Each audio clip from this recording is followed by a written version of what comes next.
President Biden and the Biden administration have presided over the worst foreign policy catastrophe in a generation. Americans across the nation are horrified. Our servicemen and women, our active duty military are angry, they're disillusioned, and they're frustrated.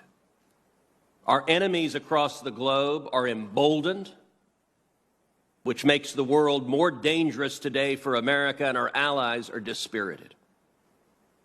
Ever since the disaster began unfolding in Afghanistan, we've seen the Biden administration making political excuses. We've seen Democrats on this committee explaining at great length how everything that happened in Afghanistan is Trump's fault. It's all Trump's fault. Mr. Secretary, Joe Biden is the President of the United States. Kamala Harris is the Vice President of the United States. You are the United States Secretary of State. Just like Jimmy Carter owns the disaster of the Iran hostage crisis, you own this. The Biden administration caused this disaster. It was caused by two things. Number one, ideological naivete and extremism. Repeatedly, Mr. Secretary, in this hearing and also on multiple conference calls over the last month, you keep saying things like the steps the Taliban needs to take to be welcomed into the community of civilized nations. Mr. Secretary, they don't want to be welcomed into the community of civilized nations.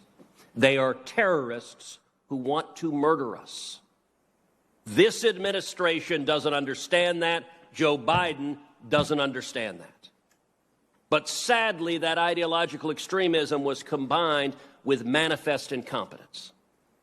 There were 4 decisions this administration made that I think were utterly indefensible. Number one, abandoning the Bagram airfield, giving it to the Taliban.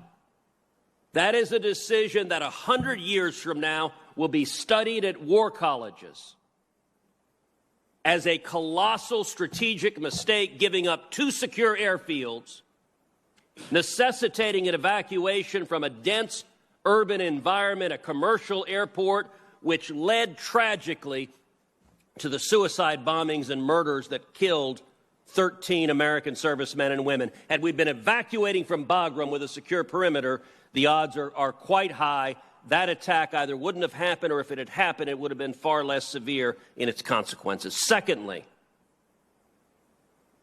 the Biden administration giving the Taliban a list of Americans and of Afghans we wanted out. Third, the decision to leave Americans behind. Hundreds of Americans, perhaps more, perhaps thousands, thousands of green card holders, tens of thousands of Afghans who assisted the U.S. military. The Biden administration abandoned them and left them behind. And fourth, leaving billions of dollars of American military equipment that the Taliban will now use to threaten our lives. Earlier in this hearing, you said about that equipment, quote, none of it poses a strategic threat to us or their neighbors. That does not pass the laugh test. When you're looking at the Taliban potentially having 64,000 machine guns, 33 Black Hawk helicopters, 16,000 night vision goggles, we will see American blood spilled because of these colossal mistakes.